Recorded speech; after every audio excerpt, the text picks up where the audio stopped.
வணக்கம். தமிழ் பேசும் மக்களின் உரிமை குரலான வீரகேசரியின் இரவு நேர பிரதான செய்திகள் வாசிப்பது எம்.சிகா ரவி, செய்தியாசிரியர் எம்.டி. லூசியஸ். முதலில் தலைப்புச் செய்திகள். தை திருநாளுக்கு தயாராகும் மக்கள், பொங்குவதற்கு அரிசி இல்லை என குற்றச்சாட்டு. புதிய வாகனங்களுக்கான வரியுடன் கூடிய விலையை அறிவித்த இறக்குமதியாளர் சங்கம். கடத்தப்பட்ட மாணவி அம்பாறையில் பாதுகாப்பாக மீட்பு, சந்தேக நபரும் சிக்கினார். அர்ச்சுனா பின்னணியில் இந்தியா என அதிரடி குற்றச்சாட்டு. பொரளை தேவாலய குண்டு வைப்பு சம்பவம், குற்றவாளிகளை சட்டத்தின் முன் நிறுத்துமாறு கோரிக்கை. இலங்கையர்களுக்கு சிக்கல், இஸ்ரேலில் 10,000 தொழில் கோட்டா இல்லாமல் போகும் நிலை. உள்நாட்டு செய்திகள். உலகமெங்கும் வாழும் இந்துக்கள் நாளை மலர உள்ள உழவர் பெருநாளான தைத்திருநாளினை கொண்டாடுவதற்கு ஆயத்தமாகி வருகின்றனர். இந்த தைத்திருநாளினை கொண்டாடுவதற்கு மலையக மக்களும் இன்று ஆயத்தமாகினர். தைப்பொங்கலை முன்னிட்டு மக்கள் பூசை பொருட்களையும் அத்தியாவசிய பொருட்களையும் கொள்வனவு செய்வதற்காக நகரங்களுக்கு மக்கள் வருகை தந்திருந்தனர். சூரிய பொங்கல் வைப்பதற்காக பலர் புது பானையினையும் பழங்களையும் கொள்வனவு செய்வதை காணக்கூடியதாக இருந்ததாக எமது செய்தியாளர் தெரிவித்தார். மலையகத்தில் சிவப்பு அரிசிக்கு பல இடங்களில் தட்டுப்பாடு நிலவுகின்றது. அதனால் சில மக்கள் வெள்ளை அரிசியை கொள்வனவு செய்கின்றனர். மேலும் தேங்காய் உள்ளிட்ட சில பொருட்களின் விலை அதிகரிப்பு காரணமாக மக்கள் பல அசௌகரியங்களுக்கு உள்ளாகியுள்ளனர். மழைனால அங்கிருந்து கொண்டு வரான்னு சொல்றாங்க, விலை கூடி சொல்லி எங்களுக்கு கொண்டு விலை கூட போடுறாங்க. ஆனபடியா நாங்கள் சீனி கேசல் 180 ரூபாய், புளி கேசல் 200 வித்துக்கிட்டு இறக்குமதி செய்யலை. ஏன்னா விலைகள் பிரச்சனால ஹோட்டல் பிரைஸ்ல இருக்கனால வேணாங்கிறாங்க. சாமான் தட்டு கொழும்புல இருந்து எடுக்க மாட்டேங்கிறாங்க, பயந்துக்கிட்டு. சரியான தட்டுப்பாடாக தான் இருக்கு அரிசி. கொழும்புல கேட்டோம்னா 290 ரூபா வருது பச்சரிசி. இப்போ பிரஸ் கொண்டு வந்து சொல்றாங்க 220 ரூபாய்க்கு பச்சரிசி வைக்கணும்னு. 220 பச்சரிசி வைக்க பச்சரிசி இல்லை எங்ககிட்ட. எங்களுக்கு பச்சரிசி 2 நாளில் கொண்டு கொடுக்கறதுக்கு வழி பண்ணா நல்லா இருக்கும் அப்படின்னு நினைக்கிறோம். அரசாங்கத்தினால் அறிவிக்கப்பட்டுள்ள புதிய வரி கொள்கைகளுக்கு அமைய வாகன இறக்குமதிக்கான ஏனைய அனைத்து வரிகளும் சேர்க்கப்பட்ட பின்னரான மொத்த வரியானது 500% அதிகரிக்கப்படக்கூடும் என இலங்கை வாகன இறக்குமதியாளர்கள் சங்கம் தெரிவித்துள்ளது. இது தொடர்பில் வாகன இறக்குமதியாளர்கள் சங்கத்தின் தலைவர் பிரசாத் மானகே கருத்து தெரிவிக்கையில், අපිට ඇත්තටම ප්‍රශ්නේ තියෙන්නේ සල්ලි කරුණා කර ගන්න පුළුවන් නම් මේක ඉක්මනින් හරින්න පුළුවන්. கடந்த 5 ஆண்டுகளாக நிலவிய வாகன இறக்குமதிக்கான தடையை தளர்த்தி அரசாங்கம் மீண்டும் அதற்கான அனுமதியை வழங்கியுள்ளது. அதன்படி எதிர்வரும் பிப்ரவரி மாதம் முதல் இறக்குமதி செய்யப்படும் அனைத்து வாகனங்களுக்குமான வரி சதவீதங்களை உள்ளடக்கிய அதிவிசேட வர்த்தமானியை அரசாங்கம் கடந்த வாரம் வெளியிட்டது. வாகன உற்பத்தி திகதியிலிருந்து 10 வருடங்களுக்கு குறைந்த ஆயுட்காலத்தை கொண்ட வாகனங்களுக்காக 200% முதல் 300% வரையில் வரி விதிக்கப்பட உள்ளது.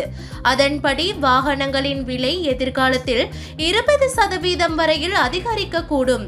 இயந்திர திறன் 660 சிசி பிரிவில் உள்ள வாகனங்களான வெகன் ஆர், சுசுகி எல்டோ உள்ளிட்ட கார்களுக்கு நிலவிய வரி 16 லட்சம் என்பதுடன் புதிய வரி கொள்கைக்கு அமைய அந்த வரி 18% வரை அதிகரிக்கப்பட உள்ளது. டொயோட்டா விட்ஸ் மற்றும் டொயோட்டா கொரோலா உள்ளிட்ட 1000 சிசி இயந்திர திறன் கொண்ட கார்களுக்கான வரி சுமார் 20 லட்சம் ரூபாவில் காணப்பட்டது. எனினும் தற்போதைய புதிய வரி கொள்கைக்கு அமைய குறித்த வாகனங்களுக்கான வரி சுமார் 24 லட்சம் ரூபாய் அதிகரிக்கும். டொயோட்டா அக்வா, டொயோட்டா ஆக்சியோ மற்றும் டொயோட்டா பிரீமியோ உள்ளிட்ட 1500 சிசி இயந்திர திறன் கொண்ட கார்களுக்கான வரி சுமார் 57 லட்சத்திலிருந்து 66 லட்சம் வரை அதிகரிக்க கூடும். எனவே இந்த வருடத்திற்குள் 50,000 வாகனங்களை இறக்குமதி செய்ய முடியும் என அவர் மேலும் குறிப்பிட்டார்.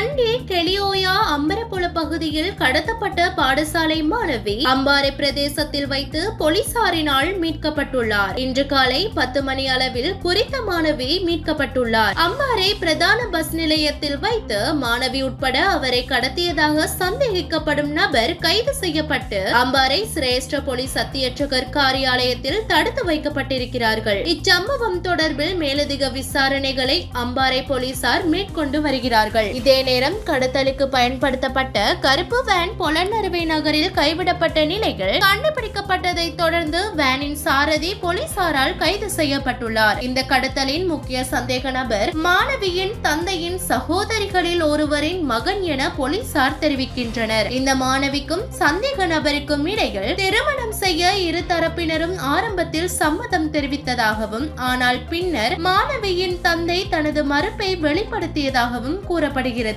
இதனால் ஏற்பட்ட பிரச்சனைக்குரிய சூழ்நிலை காரணமாக சந்தேக நபர் மாணவியை கடத்தி சென்றுள்ளமை போலீசார் முன்னெடுத்துள்ள விசாரணைகளில் தெரியவந்துள்ளது.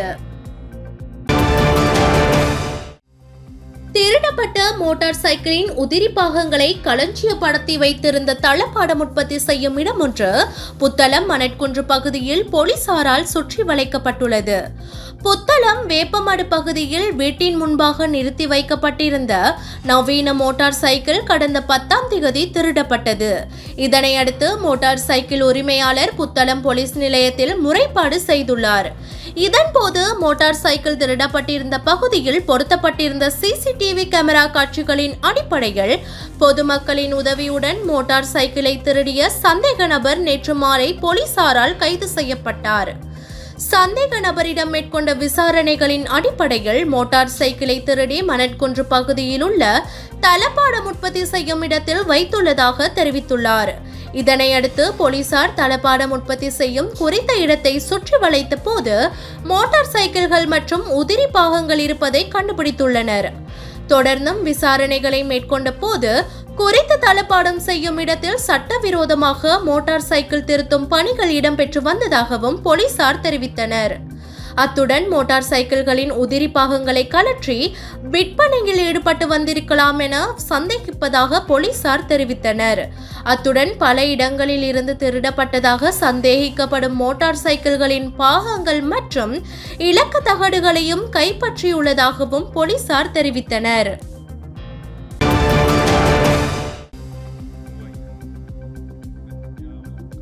இந்தியாவின் ரோ ஒத்த சேவையைச் சேர்ந்த 400 பேருக்கும் அதிகமானவர்கள் இலங்கையின் பல பிரதேசங்களிலும் இருக்கிறார்கள். அவர்கள் எங்கு இருக்கிறார்கள், என்ன செய்கிறார்கள் என்பதை தேடி பார்க்க வேண்டும் என மக்கள் போராட்ட குழுவின் அமைப்பாளர் துமிந்த நாகமுவ தெரிவித்துள்ளார்.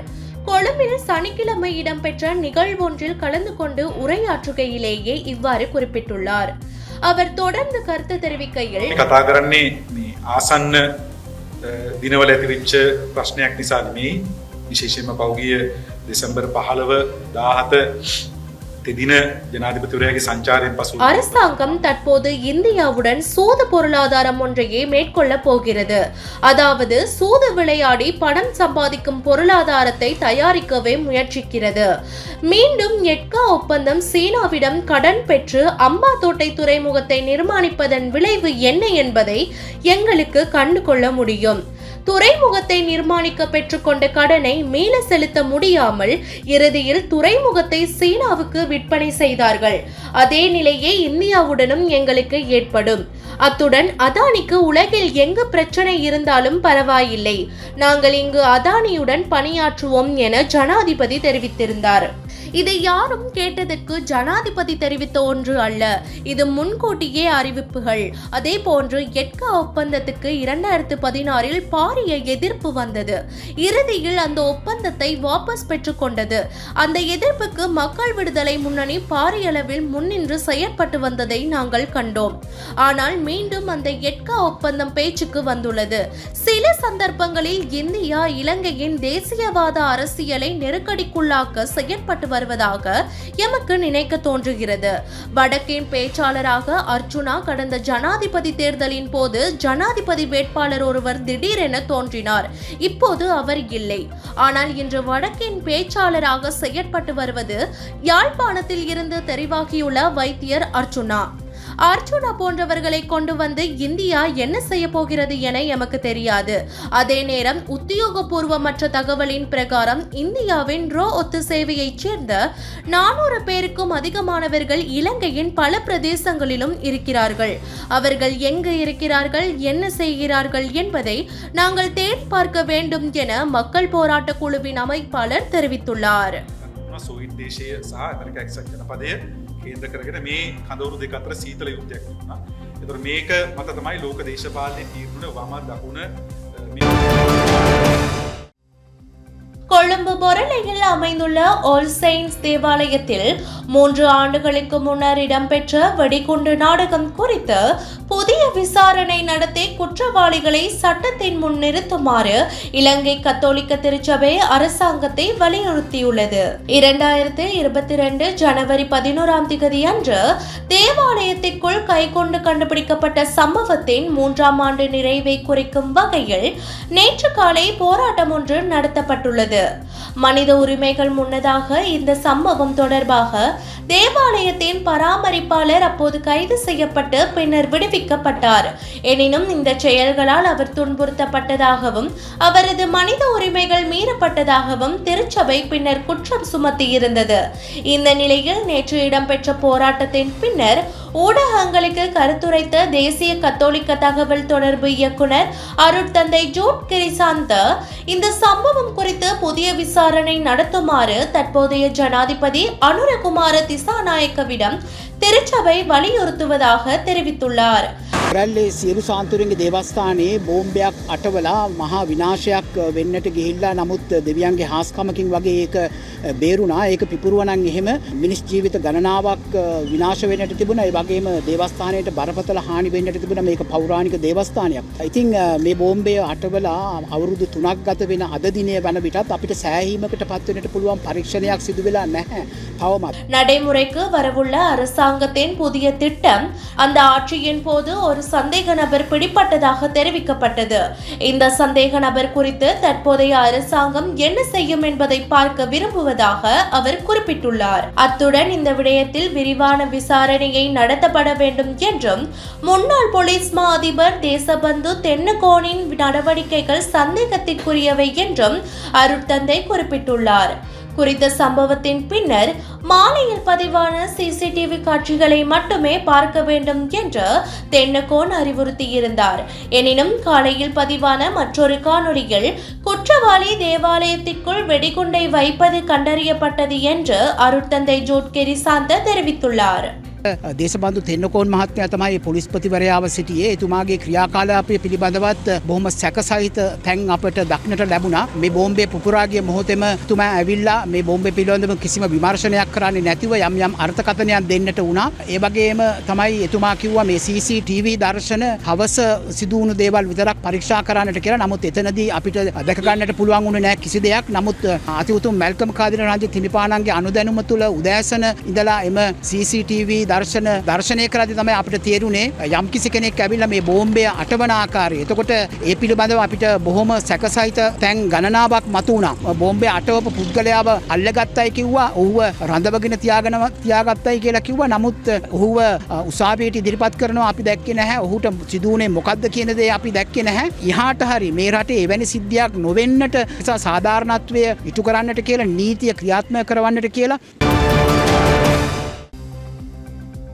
இஸ்ரேலில் விவசாய துறையில் 10,000 தொழில் வாய்ப்பு எமது நாட்டுக்கு இல்லாமல் போயுள்ளதாக இலங்கை வெளிநாட்டு வேலைவாய்ப்பு பணியகத்தின் தலைவர் கோஷல விக்ரமசிங்க தெரிவித்தார். இது தொடர்பாக அவர் ஊடகங்களுக்கு கருத்து தெரிவிக்கையில் இஸ்ரேலிய விவசாய தொழிலுக்கு எந்த தகுதியும் இல்லாத நபர்களை கடந்த அரசாங்கத்தின் அரசியல்வாதிகள் அனுப்பியுள்ளனர். அதனால் குறித்த நபர்கள் அவர்கள் தொழில் புரிந்த இடங்களில் இருந்து தப்பிச் சென்று வேறு தொழில்களில் ஈடுபட்டு வருவதால் இஸ்ரேலில் விவசாய துறையில் 10,000 தொழில் கோட்டா எமது நாட்டுக்கு இல்லாமல் போயுள்ளது. பணியத்துக்கும் அழுத்தங்களை பிரயோகித்து அரசியல்வாதிகள் தங்களுக்கு தேவையானவர்களை இவ்வாறு அனுப்பியிருக்கிறார்கள். இவ்வாறு செயற்பட்டால் நாடு என்ற வகையில் நாங்கள் அவ்வாறு தொழில் சந்தையை பாதுகாத்துக் கொள்ள முடியும். அதனால் இது தொடர்பில் நாங்கள் முறையான நடவடிக்கை எடுப்போம். இதேவேளை அனைத்து பிரச்சனைகள் தொடர்பாகவும் கலந்துரையாடி இந்த தொழில் கோட்டாவை பெற்றுக்கொள்ள வேலை திட்டம் ஒன்றை தயாரிக்க தீர்மானித்துள்ளோம் செய்துள்ளோம் என அவர் மேலும் தெரிவித்தார். வெளிநாட்டு செய்திகள். புதுச்சேரியில் மேலும் ஒரு சிறுமிக்கு HMPV தொற்று கண்டறியப்பட்டுள்ளது. குழந்தைகளை தாக்கக்கூடிய HMPV தொற்று சீனாவில் தீவிரமாக பரவி வருகிறது. இதன் காரணமாக இந்தியாவில் HMPV தொற்று பாதிப்பு எண்ணிக்கை 13ஆக உயர்ந்துள்ளது. தமிழ்நாட்டில் 2 சிறுவர்களுக்கு HMPV வைரஸ் கண்டறியப்பட்டுள்ளது. இதற்கிடையே புதுச்சேரி ஜிப்மர் மருத்துவமனையில் 5 வயது சிறுமி தொடர் காய்ச்சல், சளி, இருமல் காரணமாக அனுமதிக்கப்பட்டிருந்தார். அவருக்கு HMPV சோதனை செய்ததில் இன்று தொற்று உறுதி செய்யப்பட்டது. ஏற்கனவே ஜிப்மர் மருத்துவமனையில் 5 வயது சிறுமி ஒருவர் HMPV வைரஸ் தொற்று உறுதி செய்யப்பட்டு சிகிச்சை பெற்று நலமுடன் வீடு திரும்பினார். இதன் மூலம் புதுச்சேரியில் 2 குழந்தைகளுக்கு இதுவரை HMPV வைரஸ் தொற்று உறுதி செய்யப்பட்டுள்ளது. துபாயில் நடைபெற்று வரும் 24 மணி நேர கார் பந்தயத்தில் 922 போர்ஷே கார் பிரிவில் நடிகர் அஜித் குமாரின் அணி 3வது இடத்தை பிடித்துள்ளது. மேலும் அஜித் குமார் 414ஆம் எண் கொண்ட காரின் ஓட்டுநராக கலந்து கொண்டார். அவருக்கு ஸ்பிரிட் ஆஃப் தி ரேஸ் விருது வழங்கப்பட்டது. இந்த வெற்றியை அஜித் குமாரின் ரசிகர்களும் திரைப்பிரபலங்களும் கொண்டாடி வருகின்றனர். நடிகர் அஜித் குமார் திரைப்படங்களில் நடிப்பதை கடந்து இளமை காலம் முதலே கார், மோட்டார் சைக்கிளில் பந்தயத்தில் அதிக ஈடுபாடு கொண்டவர். அஜித் குமார் சமீப காலமாக படப்பிடிப்பு முடிந்த காலகட்டங்களில் சர்வதேச கார் பந்தயங்களில் கலந்து கொள்வதில் மிகவும் ஆர்வம் காட்டி வருகிறார். திரைக்கு வரவுள்ள விடாமுயற்சி, குட் பேட் அக்லி படங்களின் படப்பிடிப்பு வேலைகள் நிறைவடைந்ததை தொடர்ந்து அவர் கார் பந்தயத்தில் பங்கெடுக்க துபாய் சென்றார். இந்நிலையில் முதல் முறையாக ஒரு சர்வதேச கார் பந்தய போட்டியில் பங்கேற்ற அஜித் குமார் அணி 3வது இடத்தை பிடித்துள்ளது குறிப்பிடத்தக்கது. இந்த வெற்றியை அஜித் குமார் தனது அணியுடன் கொண்டாடி மகிழ்ந்தார். மேலும் இதன் போது அவர் கண் கலங்கி உணர்ச்சி வசப்பட்ட நிலையில் காணப்பட்டார். அமெரிக்காவின் லாஸ் ஏஞ்சல்ஸ் பகுதியில் ஒரு வார காலமாக கட்டுக்கடங்காத காட்டுத்தீ உருவானது குறித்தும் அது வேகமாக பரவியது குறித்தும் பல காரணிகள் முன்வைக்கப்படுகின்றன. இந்த காட்டுத்தீயால் இதுவரை பலியானோர் எண்ணிக்கை 24ஆக அதிகரித்துள்ளது. பலரை காணவில்லை. அமெரிக்காவின் கலிபோர்னியா மாகாணம் லாஸ் ஏஞ்சல்ஸ் நகரின் பாலிசைட்ஸ் பகுதியில் கடந்த 7ஆம் தேதி காட்டுத்தீ ஏற்பட்டது. இந்த காட்டுத்தீ 50,000 ஏக்கர் அளவுக்கு பரவியுள்ளது. இதில் சுமார் 40,000 ஏக்கர் பரப்பளவு முழுமையாக தீயில் எரிந்திருக்கிறது.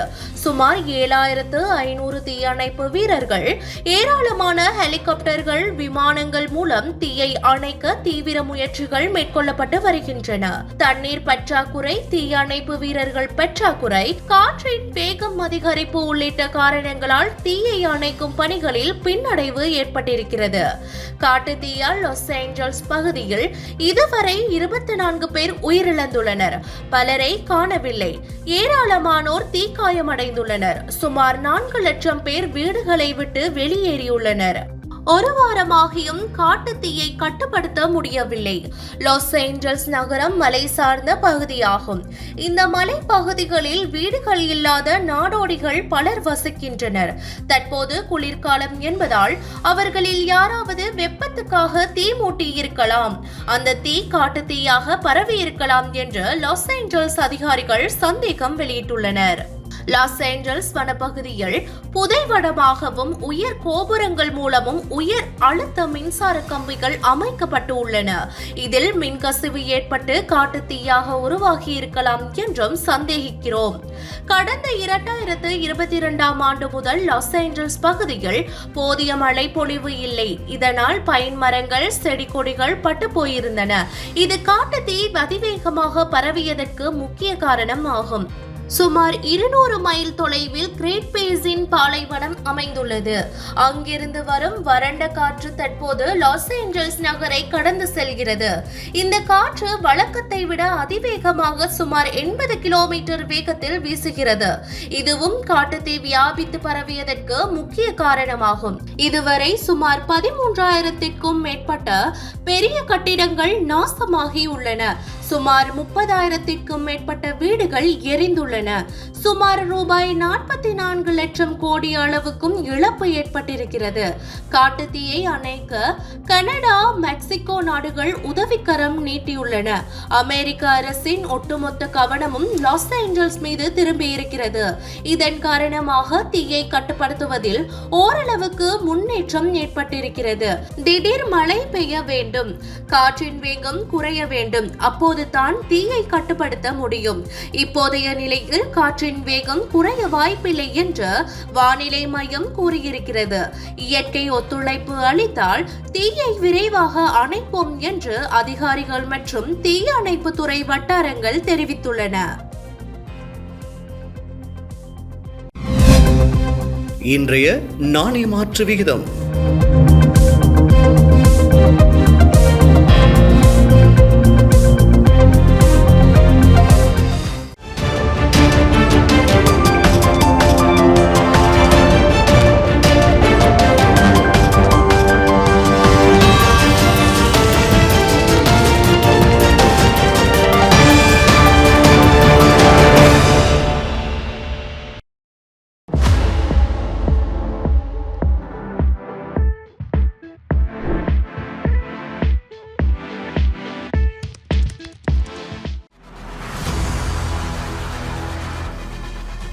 இலங்கையின் முதல் நிலை முதற்கர செய்தி வழங்குனர் வீரகேசரியின் குறுந்தகவல் செய்திகளை உடனுக்குடன் தமிழில் பெற்றுக்கொள்ள டயலாக் வலையமைப்பிலிருந்து REG இடைவெளி வீக்கி என்று பதிவிட்டு 87 960 என்ற எண்ணுக்கு குறுஞ்செய்தி ஒன்றை அனுப்புங்கள்.